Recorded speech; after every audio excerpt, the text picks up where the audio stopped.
Breaking news mga kabayan, barko ng Russia na kabilang sa Russian Shadow Fleet in-intercept inakyat ng French Navy. Hinuli din ang kapitan at chief mate ng nasabing barko na pawang mga Chinese national. France at NATO nakahanda sa posibleng ganti na gagawin ng Russia. Defense Minister Gibo Teodoro Jr. kinumpirma ang delivery ng pinakabago at pinakamalaking eroplano ng Philippine Air Force sa kasaysayan ng Pilipinas sa susunod na taon. Kailan ba in-order at iginawad ang notice to proceed sa Lockheed Martin? Panoorin ang video. China, ginagalit talaga ang Pilipinas at mga Pilipino. Sa National Day ng People's Republic of China, nagsagawa ng flag raising ceremony ang Chinese Coast Guard malapit sa Scarborough Shoal. Isang pagpapakita na kanila na raw ang nasabing area. Sinundan pa ito ng pagsagawa ng maritime patrol ng mga barko at eroplanong mandirigma ng People's Liberation Army Navy. Wala pang tugon o komento ang Philippine Coast Guard, Department of National Defense, Armed Forces of the Philippines sa patuloy na panghihimasok ng China sa ating teritoryo at nasasakupan. Naval strike missile inilunsad ng United Kingdom warship at land base upang tamaan ang target na barko sa kanilang karagatan.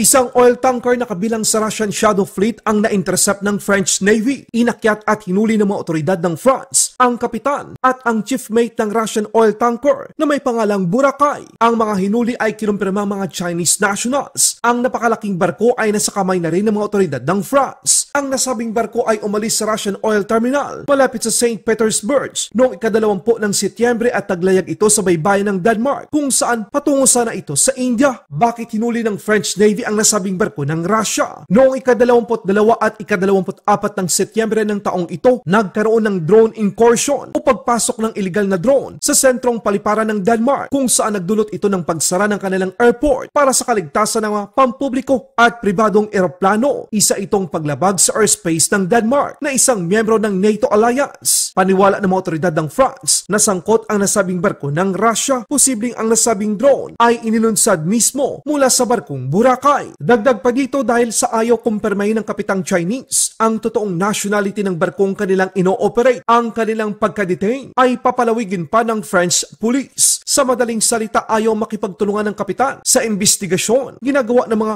otoridad ng France. Natukoy din na ang barkong Boracay ay kabilang sa listahan ng mga barkong nasanksyon ng Britanya at European Union. Nakahanda naman ang France sa anumang posibleng tugon ng Russia sa kanilang hakbang na ginawa. Ipinapakita lang ng NATO na gumagana at malakas ang kanilang puwersa. Ang pag-atake sa isa ay pag-atake sa buong miyembro ng alyansa. Sa ibang balita naman, super good news. Kinumpirma ni Department of National Defense Gibo Teodoro Jr. na sa susunod na taon, darating na ang tatlong C-130J-30 Super Hercules Tactical Airlifters na binili ng Pilipinas sa Amerika. So ang gawin po natin, nag-usap po kami ni ni Secretary Recto at ni Secretary Pangandaman.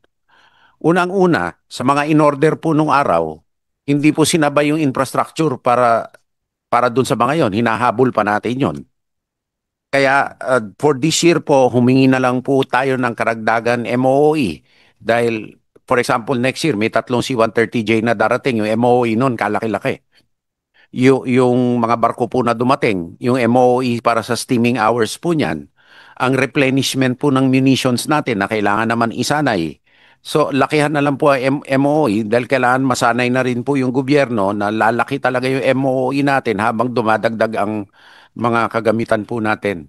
Nauna nang nagpalabas ang Departamento ng Depensa ng Pilipinas ng pahayag noong Oktubre ng taong 2023 na inisyu nito ang notice to proceed sa American defense contractor na Lockheed Martin ang pagbili ng tatlong C-130J-30 Super Hercules Tactical Airlifters para sa Philippine Air Force na nagkakahalaga ng 22.1 billion peso. Darating ang unang C-130J-30 sa Hulyo at ang ikalawa naman ay sa Oktubre ng taong 2026. Ang ikatlong eroplano ay naka-schedule naman na darating sa Enero ng taong 2027. Mahalaga ang pagkakaroon ng ganitong uri ng malalaking eroplano sa armada ng Philippine Air Force, hindi lamang sa usaping militar, kundi maging sa humanitarian and disaster response na misyon ng Armed Forces of the Philippines at Department of National Defense sa buong Pilipinas. Upang ipakita naman ang kahandaan ng firepower na meron ang United Kingdom, sinubukan nitong gamitin ang kanilang naval strike missile mula sa kanilang barkong pandigma na HMS Somerset at kanilang land base upang tamaan ang isang target na barko sa kanilang karagatan.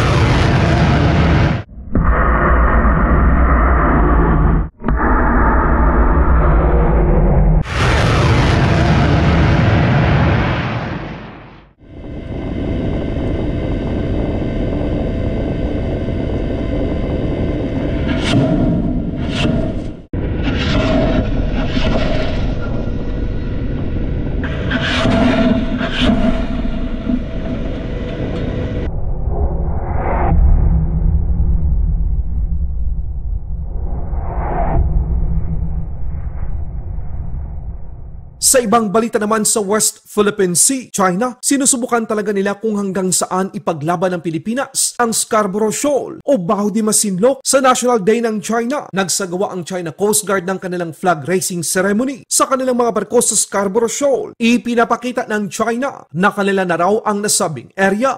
Ayon sa Reuters, hininga nila ng komento ang Philippine Coast Guard sa ginawa ng China ngunit wala pang tugon ang Philippine Coast Guard sa kasalukuyan.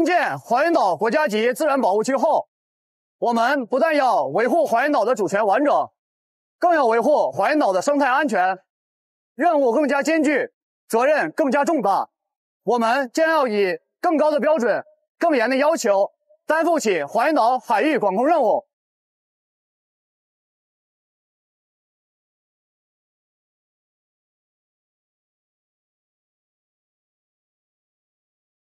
我们每天看到最多的景物，就是这片一望无际的大海。每天迎着太阳升起，我们想的最多的事情，就是希望祖国更加强大，更加繁荣富强。在华远岛祝新中国70多岁生日快乐，愿祖国繁荣昌盛，国泰民安。 Aba, hindi lang yan mga kabayan. Dagdag pa dito ayon naman. Aba, hindi lang yan mga kabayan. Dagdag dito ayon naman sa Southern Theater Command ng People's Liberation Army Navy. Ang mga warship nito at maging fighter jets ay nagsagawa din ng maritime at air patrol sa Baho de Masinloc o Scarborough Shoal. Ito ba ay totoo o gawa-gawa lamang ng China upang ipakita na sila ang may control sa area? Antabayan na natin ang pahayag mula sa Philippine Navy at Armed Forces of the Philippines.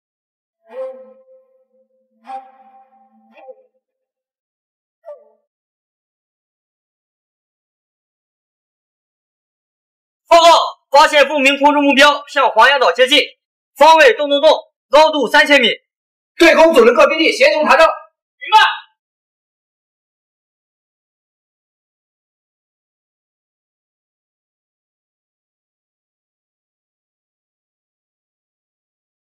制空编队已进入任务空域，正在巡逻待战。